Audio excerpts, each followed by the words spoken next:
Saint Dominique, on disait qu'il nul plus que lui ne se mêlait à la société des hommes. Hein. Il était, les gens simples, on a des témoignages avec Saint Dominique, qui est l'un des premiers saints de l'histoire de l'Église pour lequel il y a un procès d'évangélisation.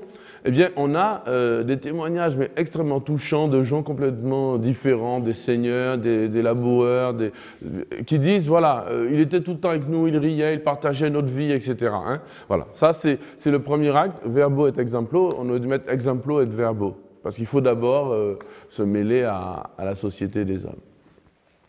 C'est la dialectique aussi des maîtres et des témoins.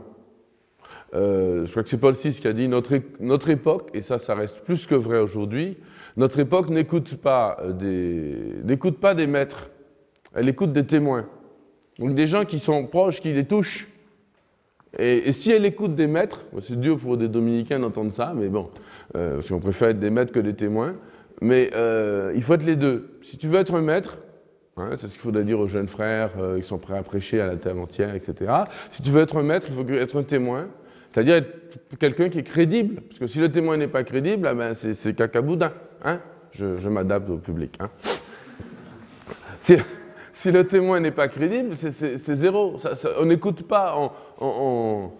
Et encore, ça ne vous empêchera pas de ne pas dormir sur vos deux oreilles. Je me rappelle une fois, dans un lycée, j'étais en mission et tout. On arrive dans le lycée, et là, on me confie une classe de 3e. Même, il y avait 2 classes, 60 élèves, tout seul pendant 1 heure. La fosse au lion. Waouh! Bon, j'arrive et je me retourne ça, mais vraiment, le trop fort. Là, à la fin, ils étaient prêts à réciter le rosaire, enfin, c'était trop fort. Ah, machin, ils posaient des questions, ils étaient intéressés. On avait parlé de la chasteté. La mission, c'était sur l'amour. On avait parlé de la chasteté, du zizi, de machin. Ah oui, ils étaient entièrement d'accord. Ils disaient, ah ouais, ce que tu dis, frère David, machin et tout. Je sors de là, j'arrive dans la salle des classes, la salle des profs, pardon. J'étais trop content, c'était le midi et tout, on va manger. L'après-midi, donc après une sieste juste, l'après-midi, je passe devant la classe de 3e et ils étaient tous rassemblés et je les entends applaudir et je regarde et là c'est le professeur du lycée ou le supérieur, je ne sais pas comment on appelle ça, le chef d'établissement, avait invité une association SIDA à leur faire des démonstrations de préservatifs. Ils étaient tout aussi contents qu'avec moi le matin. Ça m'a rabaissé mon caquet, je me suis dit voilà, voilà, je ne sais pas ce qui sera passé finalement. En fin de journée, qu'est-ce qu'ils auront retenu? Ils m'avaient applaudi aussi le matin, j'étais sorti de là, etc. Bon, mais ils avaient tout autant applaudi le zizi en plastique avec le préservatif dessus. Hein.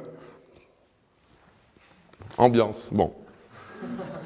J'aurais peut-être dû faire les deux. Moi. Bon, bref.